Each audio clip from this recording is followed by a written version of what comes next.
మనము పెద్ద పండుగగా పిలిచేటువంటి ఈ సంక్రాంతి 3 రోజుల్లో భాగంగా మొదటి రోజున భోగి పండుగని జరుపుకుంటాం. భోగి అనగానే మనకి గుర్తొచ్చేటువంటి విషయం ఏంటంటే ఈ భోగి మంటలు, రేగు పళ్ళు పోయడము. ఇది మనకి సాధారణంగా గుర్తొచ్చే విషయం. అయితే ఈ భోగి మంటలు ఎందుకు వేస్తారు, దాని వెనకాల ఉన్నటువంటి సైంటిఫిక్ రీజన్ ఏంటి, అలాగే దానికి భోగి అనే పేరు ఎలా వచ్చింది అనేటువంటిది ఈరోజు ఈ వీడియోలో తెలుసుకోవడానికి ప్రయత్నం చేద్దాం. అందరికీ నమస్కారం. నా పేరు Chandrasekhara Sharma. Welcome to my channel. ఓంకారం బిందు సంయుక్తం నిత్యం ధ్యాయంతి యోగినః కామదం మోక్షదం చైవ ఓంకారాయ నమో నమః. అసలు ఈ భోగి అనే పేరు ఎలా వచ్చిందో ముందు తెలుసుకుందాం. ఈరోజే రంగనాథస్వామిలో గోదాదేవి లీనమై భోగాన్ని పొందిన రోజు కాబట్టి దానికి భోగి అనే పేరు వచ్చింది అని అనేక రకాల పురాణాల్లో మనకి తెలియజేయడం జరిగింది. తర్వాత అసలు భోగి మంటలు ఎందుకు వేస్తాం?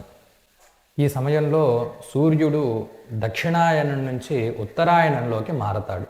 ఈ మారే సమయాన్నే సంక్రమణము అంటారు. అంటే సూర్యుడు మకర రాశిలోకి ప్రవేశం చేస్తున్నాడు కాబట్టి దాన్ని మకర సంక్రాంతిగా మనము జరుపుకోవడం జరుగుతుంది. అయితే ఈ సమయంలో సూర్యుడు భూమికి చాలా దూరంగా ఉంటాడట. అంటే దూరంగా ఆయన ప్రయాణం జరుగుతూ ఉంటుంది. అప్పుడు భూమి మీద చాలా చలి విపరీతంగా పెరగడము, అదే కాకుండా ఆ సూర్య కిరణాలు భూమిపై తక్కువగా పడడం వల్ల ఈ వాతావరణంలో అనేక రకాలైనటువంటి సూక్ష్మ క్రిములు ఎక్కువగా పెరుగుతూ ఉంటాయి. దానివల్లనే ఈ సమయాల్లో ఎక్కువగా అనారోగ్యాలు చేసేటువంటి అవకాశాలు కూడా ఎక్కువగా ఉంటాయి. వాటి నుంచి ఉపశమనం పొందడం కోసము ఈ ధనుర్మాసం పండగ నెల ప్రారంభమైనప్పటి నుంచి ముగ్గులు వేసి ఆ ముగ్గులలో పెట్టినటువంటి గొబ్బెమ్మలని, అదేవిధంగా ఆవు పిడకలని మనము ఈ భోగి మంటలలో వేసి ఆవు నేతితో కాల్చడం జరుగుతుంది. ఈ ఆవు నెయ్యి, ఆవు పిడకలు ఆ భోగి మంటలలో వేసి కాల్చడం ద్వారా ఈ వాతావరణంలోకి అనేక రకాలైనటువంటి ప్రాణవాయువులు, ఔషధ గుణాలు ఈ వాతావరణంలో ఉండేటువంటి గాలిలోకి చేరి ఆ సూక్ష్మ క్రిములన్నింటినీ కూడా నాశనం చేయడం జరుగుతుంది. అంతేకాకుండా మనము ఆవు పిడకలని, ఆవు నెయ్యిని వేసి కాల్చడం ద్వారా ఈ యొక్క గాలి మొత్తము కూడా శుద్ధి జరుగుతుందట. ఒక ఫిల్టరేషన్ అనేటువంటిది జరుగుతుంది.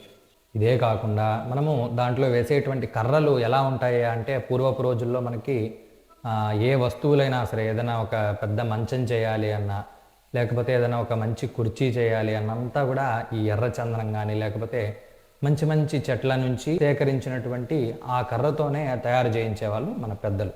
కాబట్టి ఆ వస్తువులు ఏవైనా పాడైపోయినవి మన ఇంట్లో ఉంటే, పాత వస్తువులు, చెక్క వస్తువులు, ఆ వస్తువులు ఏవైనా పాడైపోయినవి మన ఇంట్లో ఉంటే అవి కూడా తెచ్చి కాల్చడము.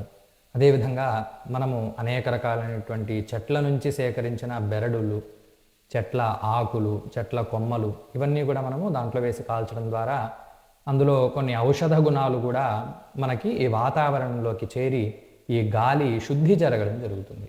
వాటి వల్ల ఈ అనారోగ్యాలు దరి చేరకుండా ఉంటాయి అని మన పెద్దలు, మన పూర్వం నుంచి మనకి భోగి పండుగ సాంప్రదాయంలో భాగంగా అందులో ఆవు పిడకలు, ఆవు నెయ్యి వేసి కాల్చడం ఆనవాయితీగా వస్తుంది. అంతేకాకుండా ఈ ఆవు నెయ్యి, ఆవు పిడకలు వేసి కాల్చడం ద్వారా ఈ ప్రాణవాయువు పెరుగుతుంది అనేటువంటిది శాస్త్రీయమైనటువంటి ఆధారాలు కూడా మనకి చాలా ఈ నెట్లో లభిస్తూనే ఉన్నాయి. ఇంకొక విషయం ఏంటంటే ఒక 10 గ్రాముల మంచి ఆవు నెయ్యిని మనము ఈ భోగి మంటలు కానీ లేకపోతే ఏదైనా హోమాల్లో కానీ వేసి కాల్చడం ద్వారా 1 టన్ను ఆక్సిజన్ రిలీజ్ అవుతుందట. చూడండి, మన హిందూ ధర్మము ఎంత గొప్పదో, ఎంత సూక్ష్మంగా ఆలోచించి మనకి ఇటువంటి పండుగలు, ఇటువంటి సాంప్రదాయాలు అందజేశారో మీరు గమనించండి. మనము చాలా రకాలుగా చూస్తూనే ఉంటాం. ఆయుర్వేదంలో మన ముక్కుల్లో కానీ చెవుల్లో కానీ మంచి ఆవు నెయ్యి కూడా వేసి వైద్యాలు చేసేటువంటి సాంప్రదాయాలు చాలా ఉన్నాయి. మన హిందూ ధర్మము కుల మతాలకు అతీతంగా అందరికీ మంచి జరగాలి అని అనేక రకాల సాంప్రదాయాలని మనము పాటించడం జరుగుతుంది. అదే మన హిందూ ధర్మం యొక్క గొప్పతనం. అయితే భోగి అనగానే అందరికీ గుర్తొచ్చేటువంటి ఇంకొక విషయం ఏంటంటే పిల్లలకి భోగి పండ్లు పోయడం. అసలు ఈ భోగి పండ్లు పిల్లలకి ఎందుకు పోస్తారు, దాని వెనకాల ఉన్నటువంటి ఆంతర్యం ఏమిటి అనేటువంటిది తెలుసుకోవడానికి ప్రయత్నం చేద్దాం.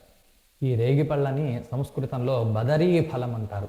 ఈ బదరీ ఫలాలకి అంతటి శక్తి ఎందుకు వచ్చింది, ఆ పిల్లల మీద పోస్తే అసలు ఏం జరుగుతుంది అంటే, పూర్వము శ్రీ మహావిష్ణువు నరసింహావతారాన్ని దాల్చి హిరణ్యకశిపుణ్ణి సంహరించిన తర్వాత ఆయన శరీర భాగము నరుడిగా, అదేవిధంగా ఆ సింహమేమో నారాయణుడిగా ఉద్భవించాయట. ఆ నారాయణులిద్దరూ కూడా ఈ రేగి పండ్ల చెట్లు ఉన్నటువంటి ఆ బదరీక తోటలో, ఆ రేగి తోటలో ఒక ఆశ్రమాన్ని ఏర్పాటు చేసుకుని అక్కడ వారు తపస్సు చేసుకుంటూ ఉండేవారట. దాన్నే బదరికాశ్రమము అని కూడా పిలుస్తూ ఉంటారు. ఆ నారాయణులు ఇద్దరూ కూడా ఆ బదరికాశ్రమంలోనే ఉంటూ తపస్సు చేసుకుంటూ ఉండేవారు. ఆ సమయంలో ఆ రేగి పండ్లనే ఆహారంగా తీసుకుంటూ ఉండేవారని కొన్ని పురాణాల్లో చెప్పబడుతుంది. అంతేకాకుండా ఈ నారాయణులు ఇద్దరూ కూడా శివుణ్ణి ప్రసన్నం చేసుకోవడానికి ఘోరమైనటువంటి తపస్సు చేసిన తర్వాత ఆ దేవతలందరూ వారి తపస్సుకు మెచ్చి వారిని ఆశీర్వదించినట్టుగా ఆ రేగి పండ్లనే ఒక వర్షంలాగా వారి తలల మీద కురిపించారని, అందుకే ఆ రేగి పండ్లకి ఆ గ్రహ బాధలని, అదేవిధంగా దృష్టి దోషాలని తొలగించేటువంటి శక్తి వాటికి కలిగింది అని మనకి కొన్ని పురాణాల్లో చెప్పబడుతుంది. అందుకనే ఆ శ్రీ మహావిష్ణువు యొక్క అనుగ్రహము ఆ పిల్లలకి కలగాలి అని, వాళ్ళకి ఉన్నటువంటి దృష్టి బాధలు, చిన్నపిల్లలంటే చాలా ముద్దుగా ఉంటారు కాబట్టి ఆ దృష్టి బాధలు తొలగిపోవడానికి, ఏదైనా బాలారిష్ట గ్రహ బాధలు ఏమైనా ఉన్నా సరే తొలగిపోవడం కోసము చిన్నపిల్లలకి మనము ఈ రేగి పండ్లను తీసుకెళ్ళి ఆ శిరస్సు మీద పోయడం జరుగుతుంది. అంతేకాకుండా ఆ రేగి పండుకి ఉండేటువంటి ఇంకొక లక్షణం ఏంటంటే, అది సూర్యుడి నుంచి వచ్చేటువంటి కొన్ని ఔషధ గుణాలని అది బాగా సేకరిస్తుందట.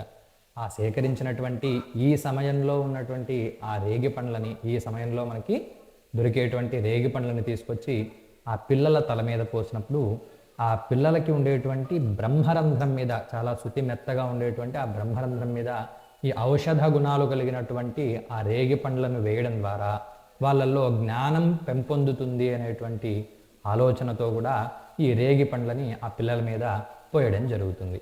అందుకనే దీనికి అర్కఫలం, అంటే సూర్యుడి యొక్క గుణాలని అది తీసుకుంటుంది కాబట్టి దానికి అర్కఫలం అని కూడా సంస్కృతంలో పేరుంది.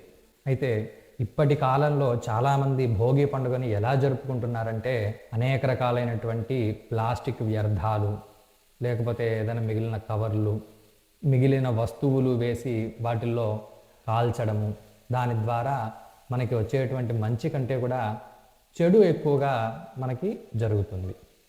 దానివల్ల పర్యావరణానికి నష్టమే కాకుండా మనము మన భావితరాలకు అందించేటువంటి సరైనటువంటి విధానాన్ని కూడా కోల్పోతున్నాం. కాబట్టి అందరూ కూడా సరైనటువంటి విధానంలో ఈ పండుగని జరుపుకుని అందరూ కూడా ఆనందంగా ఆరోగ్యంగా ఉండాలని ఈ విషయాలు అందరికీ తెలియజేయడం జరుగుతుంది. మీరు తెలుసుకుంటే సరిపోదు కదా, అందరికీ తెలియజేయండి. అందరికీ తెలియజేయాలంటే మీరు ఈ ఛానల్ని సబ్స్క్రైబ్ చేసి షేర్ చేయవలసిందిగా కోరుతాం.